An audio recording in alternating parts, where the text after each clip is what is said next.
what do you do? What are you doing outside of work that you think is like something that's really interesting, or something that you didn't expect to be working on, but now you think is like something that's really cool and somebody else could try out as well, who's maybe thinking about what they want to do as an undergrad? Mostly outside of work right now. I'm studying for my CPA. That's right, and that's how I reached out to you. So just to give kind of context to the people who are watching, I reached out to Monica because I saw that you kind of made a very genuine post, and something that I think that a lot of people don't talk about in the CPA process.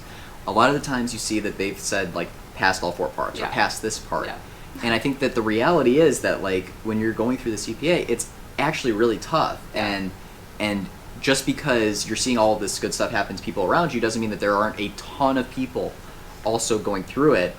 What were some of the things that you've been doing that's kind of helped you to kind of stay focused, even though there's been kind of like obstacles and a lot of adversity? I think the hardest part of it at first is just preparing for it mentally. Like, you're gonna spend most of your night studying, but that's just something you have to accept. And especially within my role right now, studying for the CPA is really helping me like tie a lot of concepts together and see a big picture and then like apply it to my actual work. So I failed far, but now going back, it's like, okay, now I understand like what I really need to do.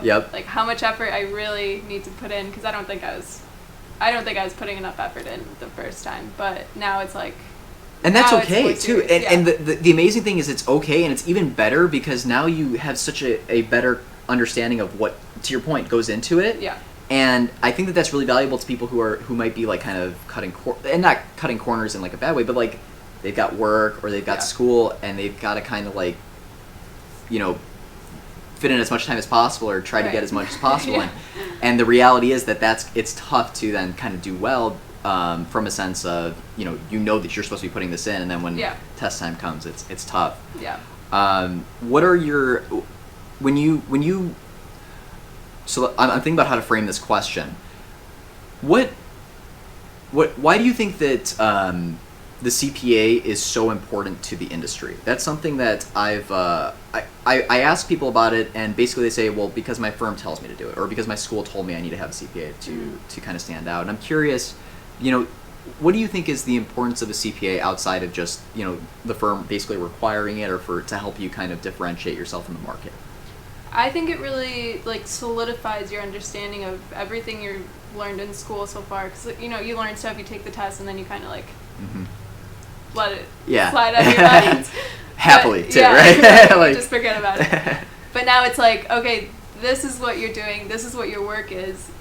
This is everything like you should be comfortable with, like knowing and understanding, even just like the high level concept, but knowing how it all ties together helps a lot, especially when I'm like, in my role specifically, it's like we need to test how this business process was actually completed. And so it's like, well, if you understand why we're actually doing it, then I can add value and be like, well, this is a better way we could test it to like actually make sure that they're doing it right. Right. So, that makes a lot of sense. Yeah. So now going back, it's like it helps a lot to realize this is really going to help you. Like you should actually be learning it, not to just memorize it and pass the exam, but like to apply it to your role. Yeah, that makes a ton of sense. And to your point, I think it also does come down to like, what do you want to do long term? If you know that you're going to stay in public accounting, 100%, like CPA makes sense. Because I've also I've seen a lot of people, they'll like do public accounting, and this is a very common path, is to like kind of do public accounting 2 to 3 years and then move elsewhere or move into like a corporate role.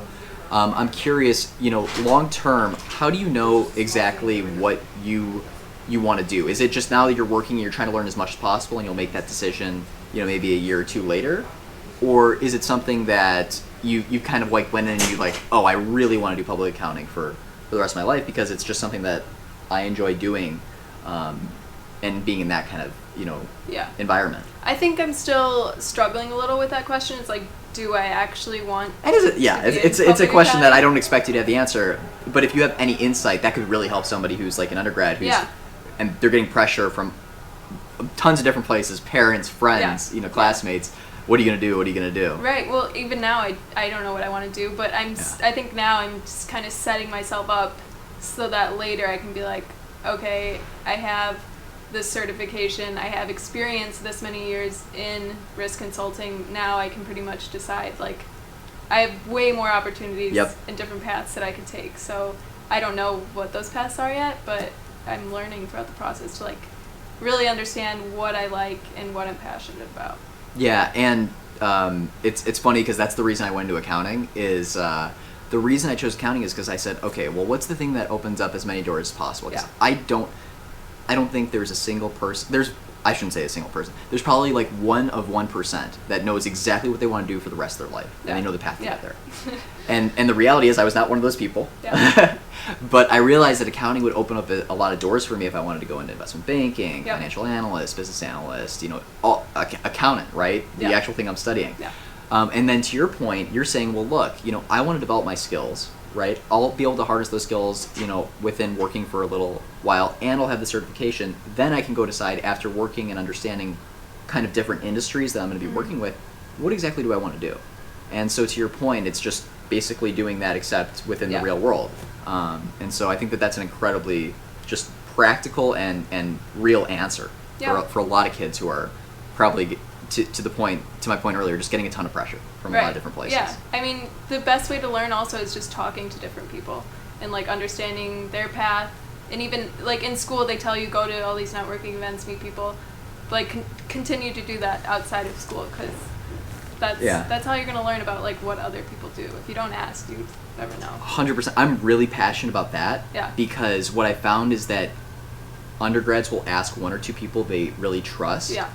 And they won't have context for what that person's going through. So, for instance, I've had somebody who they told me who they asked. I know those people, and, like, that one person had just gone through busy season, and, like, was totally burnt out, and the other one that they asked was, like, in the summer and, like, wasn't going through a deadline anytime soon. And so it was funny to hear it because they were basically saying, I'm getting completely different answers on what this industry's like, and I'm like, of course, because you've only asked 2 people, and you have to bear in mind what their context is. Right. Because somebody can be going through something completely different in the same exact role with the same exact experience as somebody else. Yeah. And so if you're not, to your point, asking a ton of people, it's really, you're not going to get much value. So great point you brought up.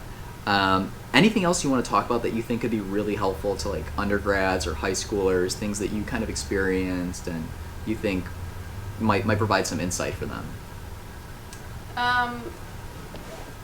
I mean, I guess something that I did that helped me a lot was just, like, get involved maybe with a few organizations that you actually enjoy being a part of, and not just, like, going to a ton of events because you want to say you went to these events, but, like, find groups of people who you respect and you kind of want to be like and learn from them. And that helped me a lot with, like, the older students who had been at DePaul. Mm-hmm. I was just there for my first year, and they kind of helped guide me a lot. And just get into uncomfortable situations, like go to random interviews, sign up for random events. Like, that's what I did in college. That helped me a lot. I did some interview with, like, the president of AICPA or something like that. Yeah. And he was asking just, like, random students, like, what was that? Todd Shapiro? Yeah. Okay, that was Shapiro. Yeah. I remember he came to speak for U of I, and I was trying to put it together. I forgot if he was the CFO or the president, but yeah. Yeah, I think. Yeah, he's an interesting. He was a fun guy to kind of listen to. But to your point, I imagine that was a pretty cool experience. It was. Yeah. You have to. Yeah, just go to events like you never really would expect to go to, and just, like, learn from as many different people as you can.